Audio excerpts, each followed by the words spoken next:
আসসালামু আলাইকুম। বাংলা সংবাদে সবাইকে স্বাগত জানাচ্ছি। আমি চিন্তিয়া হক। শুরুতেই সংবাদ শিরোনাম।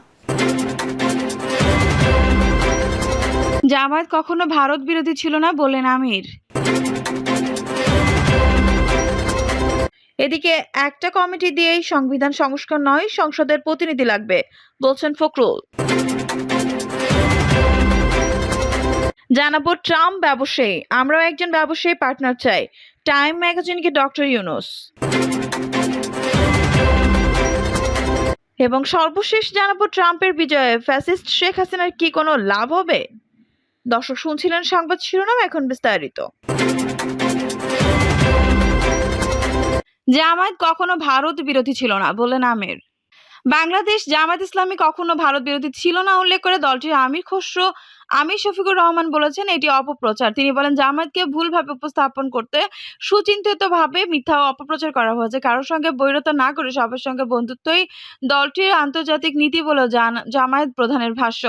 সমতা ও সম্মানের উপর ভিত্তি করে প্রতিবেশী সব দেশের সঙ্গে ভালো সম্পর্ক রাখার প্রতিশ্রুতি জানিয়ে তিনি বলেছেন পারস্পরিক বিশ্বাস ও সহাবস্থানের ভিত্তিতে ভারতের কাছ থেকেও আমরা একই আচরণের প্রত্যাশী। বাংলাদেশে দীর্ঘদিন ধরে যুক্তরাজ্যের মতো ফার্স্ট পাস্ট দ্য পোস্ট পদ্ধতিতে নির্বাচন হয়ে এলেও জামায়াত ইসলামী ও আরও কিছু দল এখন সংখ্যানুপাতিক পদ্ধতিতে নির্বাচনের পক্ষে কথা বলছে। এই পদ্ধতিতে কোনো দল সারা দেশে যত শতাংশ ভোট পাবে, সংসদেও তার তত শতাংশ আসন পাবে। তবে বাংলাদেশের অন্যতম প্রধান দল বিএনপি এতে আপত্তি জানাচ্ছে। বিএনপি বিশেষ করে দ্রুত নির্বাচনের দাবি জানালেও শফিকুল এই দাবির সমালোচনা করেছেন।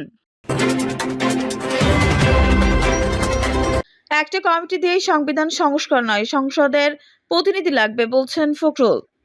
বিএনপি মহাসচিব মির্জা ফখরুল ইসলাম আলমগীর বলেছেন ছাত্ররা রাষ্ট্র সংস্কারের কথা বলছে, তারা বলছে সংবিধানও সংস্কার করতে হবে। সংবিধান পরিবর্তন কিভাবে করবেন? একটা সংস্কার কমিটি দিয়েই সংবিধান সংস্কার হবে না। ওটা করতে গেলে সাংবিধানিক কিংবা সংসদের প্রতিনিধি লাগবে, সেটার জন্য ধৈর্য ধরতে হবে। তিনি বলেন সবচেয়ে প্রধান যে জিনিসের দরকার সেটা হলো নির্বাচন। এদিকে যেমন পরিবর্তনের জন্য জীবন দিয়েছে তেমনি নির্বাচনের জন্য মানুষ প্রাণ দিয়েছে। একই সঙ্গে নির্বাচনের ব্যবস্থা করতে হবে। যার জন্য মানুষ প্রাণ দিয়েছে হঠাৎ করে কোনো কিছু পরিবর্তন করে ফেললে হবে না, সেটা কতটা টেকসই সেই চিন্তাও করতে হবে। তার জন্য গণতান্ত্রিক পথে যেতে হবে। তারা যদি বলতো বিপ্লবী সরকার গঠন করেছি, তাহলে বিপ্লবী সরকার করতো, আমাদের কিছু বলার ছিল না। এটা বিপ্লবী সরকার নয়, সাংবিধানিক সরকার। আপিল বিভাগ থেকে এই সরকারের বৈধতা নেওয়া হয়েছে, ওটাকে ধরে রেখে আমাদের এগোতে হবে। ট্রাম্প ব্যবসায়ী, আমরাও একজন ব্যবসায়ী পার্টনার চাই, টাইম ম্যাগাজিনকে ডক্টর ইউনুস। অন্তর্বর্তীকালীন সরকার প্রধান উপদেষ্টা ডক্টর মোহাম্মদ ইউনুস যুক্তরাষ্ট্রের প্রখ্যাত টাইম ম্যাগাজিনকে এক সাক্ষাৎকারে বলেছেন ট্রাম্প একজন ব্যবসায়ী, আমরা একটি ব্যবসায়ী পার্টনার চাই, আমরা কোনো সংকট থেকে উত্তরণের জন্য হাত পাচ্ছি না। টাইম ম্যাগাজিনকে দেওয়া সাক্ষাৎকারে নানা ইস্যুতে মত প্রকাশ করেছেন ডক্টর ইউনুস। এই সময় তিনি এই কথা বলেন। যুক্তরাষ্ট্রের নবনির্বাচিত প্রেসিডেন্ট ডোনাল্ড ট্রাম্প গত 31 অক্টোবর সামাজিক যোগাযোগ মাধ্যমে এক্সের একটি পোস্টে বাংলাদেশের হিন্দু, খ্রিস্টান ও অন্যান্য সংখ্যালঘুদের বিরুদ্ধে সহিংসতা নিন্দা করেছিলেন। সেখানে বলা হয় বাংলাদেশ এখন সম্পূর্ণ বিশৃঙ্খলার মধ্যে রয়েছে। টাইমের প্রতিবেদনে বলা হয়েছে ডক্টর ইউনুস এ ব্যাপারে আত্মবিশ্বাসী যে তিনি ডোনাল্ড ট্রাম্পের সঙ্গে এই নিয়ে কথা বলতে পারবেন। ডক্টর ইউনুস আরো বলেন আওয়ামী লীগের যারা হত্যা ও নির্যাতনের জন্য দায়ী তাদের জবাবদিহির আওতায় আনা হবে। বিচারে অপরাধী প্রমাণিত না হলে তারা নির্বাচনে অংশগ্রহণের অধিকার পাবে। যারা অপরাধী নয় তারা নির্বাচনে অংশগ্রহণের জন্য অন্যদের মতো স্বাধীন। তাদের বিরুদ্ধে রাজনীতির মাঠে লড়তে হবে। বৃহস্পতিবার প্রকাশিত এই সাক্ষাৎকারে ডক্টর ইউনুস বলেন ঢাকার রাস্তার প্রতিটা দেওয়ালে প্রকাশ হয়ে পেয়েছে আগস্টে ছাত্র নেতৃত্বাধীন আন্দোলনের মাধ্যমে বিদায় নেওয়া সাবেক প্রধানমন্ত্রী শেখ হাসিনার পতনের উদযাপন। মাইলের পর মাইল দেওয়াল জুড়ে আঁকা হয়েছে বিদায়ী এই শাসকের কার্টুন। দেওয়াল চিত্র নিয়ে টাইম ম্যাগাজিনকে নিয়ে তিনি বলেন শব্দগুলো খুবই বিস্ফোরক। এই তরুণ মস্তিষ্কগুলো অনেক ভাবনা, উচ্চ আকাঙ্ক্ষা ও আশা আকাঙ্ক্ষার ভরপুর। তারা তাদের ভবিষ্যৎকে এই চিত্রগুলোতে ফুটিয়ে তুলেছে। এটি বাংলাদেশের জন্য অনেক বড় অর্জন। সাক্ষাৎকারে তিনি জানান আমাকে সরকারের দায়িত্ব নিতে বলায় শুরুতে আমি তাই এড়ানোর চেষ্টা করেছিলাম। আমি বলেছিলাম কাউকে খুঁজে নাও, কিন্তু পরে বললাম ঠিক আছে, তোমরা তোমাদের জীবন দিয়েছো, তোমার বন্ধুরাও তাদের জীবন দিয়েছে, তাই আমি আমার সেরাটা দেওয়ার চেষ্টা করব। প্রতিবেদনে বলা হয় জুলাই ও আগস্টে আন্দোলন চলাকালীন বিক্ষোভকারী ও নিরাপত্তা বাহিনীর সংঘর্ষে ১৫০০-এরও বেশি মানুষ নিহত এবং অনেকে আহত হয়েছেন। এ ব্যাপারে তিনি বলেন আগের সরকার সম্পূর্ণ নিপীড়নের পরিবেশ তৈরি করেছিল। হত্যা, গুম ও রাষ্ট্রীয় প্রতিষ্ঠান ধ্বংস সাধন, এটি একটি ফ্যাসিবাদী শাসন ছিল। ডক্টর ইউনুস দাবি করেন শেখ হাসিনার ১৫ বছরের শাসনামলে ৩৫০০ জনকে বিচার বহির্ভূতভাবে গুম করা হয়েছে।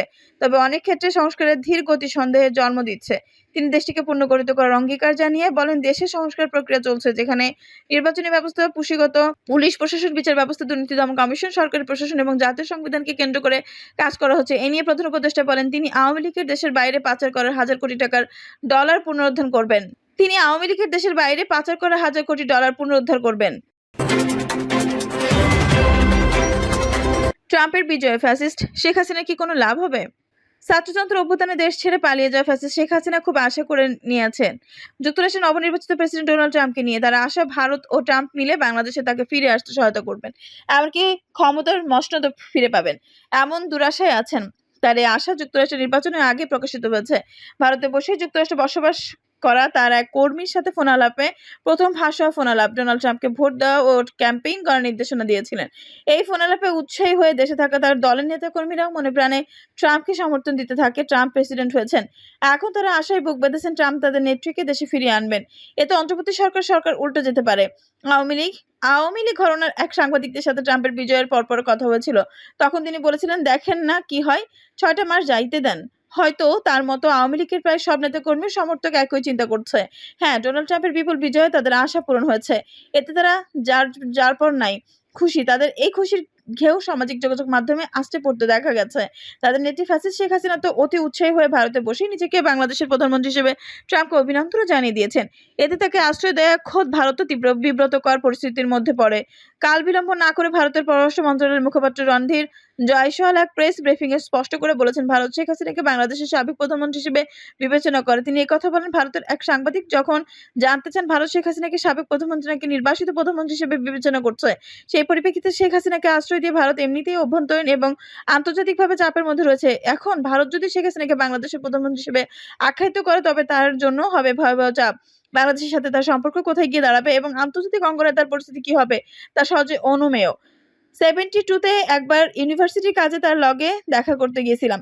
শেখ সাহেব জীবনে অনেক মানুষ লগে মিশছেন, তো আদব লেহাজ আসিল খুব ভালো। অনেক খাতির করলেন। কথায় কথায় আমি জিগাইলাম, আপনার হাতে তো এখন দেশ চালাইবার ভার, আপনি অবজেশনের কি করবেন? অবজেশন ছাড়া দেশ চালাইবেন কেমনে? জওহরলাল নেহেরু ক্ষমতায় বইসেই জয়প্রকাশ নারায়ণ রে কইলেন, তোমরা অপোজিশন পার্টি গইরা তোলো। শেখ সাহেব বললেন, আগামী ইলেকশনে অপোজিশন পার্টিগুলো ম্যাক্সিমাম 5টার বেশি সিট পাইব না। আমি একটু আহত হইলাম, কইলাম, আপনি অপোজিশনের 100 সিট ছাইরা দেবেন না? শেখ সাহেব হাসলেন, আমি চইলা আসলাম। ইতিহাস শেখ সাহেবের স্ট্যাটসম্যান ওইবার একটা সুযোগ দিছিল, তিনি এইটা কামে লাগাইতে পারলেন না। পরবর্তীতে শেখ মুজিব নির্বাচনে কি করেছিলেন তা অজানা নয়। নিজ প্রার্থীকে জেতানোর জন্য হেলিকপ্টারে করে ব্যালট বক্স নিয়ে আসার নজির স্থাপন করেছিলেন। পার্লামেন্টে বিরোধী দল বলতে কিছু ছিল না। স্বাধীনতার পর 1973 সালে 7 মার্চ দেশে প্রথম জাতীয় নির্বাচন হয়েছিল। আওয়ামী লীগ 14টি দল নির্বাচনে অংশ নিয়েছিল। এর মধ্যে আওয়ামী লীগ একাই পায় 293টি আসন, বিরোধী দলের মধ্যে জাসদ পায় 1টি, বাংলাদেশ জাতীয় লীগ প্রায় 1টি এবং স্বতন্ত্র প্রার্থী পায় 5টি আসন। অর্থাৎ বিরোধী দলীয় জয়লাভ করে মাত্র 2টি আসন। শেখ মুজিব যে বিরোধী দলকে 5টি আসন দিতে চেয়েছিলেন সেই কথা তিনি রাখেননি। তারপর তো সব দল নিষিদ্ধ করে বাকশালী গঠন করে ফেলেন। ঠিক একইভাবে গত প্রায় 16 বছর ধরে স্বৈরাচারী পিতার স্বৈর পথ অনুসরণ করেছেন শেখ হাসিনা। বিনা ভোট, রাতের ভোট, ডামি ভোট করে ইতিহাসের নিকৃষ্টতম ফ্যাসিবাস্ট হয়ে উঠেছেন। ফলে তার পিতা ও তার পরিণতি অভিন্ন হয়েছে। পার্থক্য শুধু তার পিতাকে দুনিয়া থেকে বিদায় নিতে হয়েছে আর তাকে দেশ ছেড়ে পালিয়ে বাঁচতে হয়েছে। বলা বাহুল্য, শয়তান দুনিয়ার যে জায়গায় থাকুক না কেন তার শয়তানি নিরন্তর চলতে থাকে। তার চেলা চামুন্ডা দিয়ে মানুষকে বিভ্রান্ত বিপদে ফেলে। শেখ হাসিনাও দুনিয়ার যে প্রান্তে থাকুক না কেন তার শয়তানি কখনো বন্ধ হবে না। তার নজির তো দেশের মানুষ দেখছে। ছাত্র জনতা বিপ্লব দমাতে শেখ হাসিনা যে 1,500-এর বেশি মানুষ হত্যা ও 30,000-এর বেশি মানুষকে চিরতরে পঙ্গু অন্ধ করে দিয়েছে তা নিয়ে তার মধ্যে বিন্দুমাত্র অনুশোচনা নেই। তার নেতাকর্মী ও দোসরদের মধ্যেও তার লেশমাত্র দেখা যায় না। দর্শক, এই ছিল এখনকার সর্বশেষ সংবাদ। নিউজটি ভালো লাগলে অবশ্যই একটা লাইক দিন, কমেন্টে আপনার মূল্যবান মতামত জানান। সবসময় আমাদের পাশে থাকতে সাবস্ক্রাইব করে বেল বাটনটি অন করে রাখুন। ধন্যবাদ।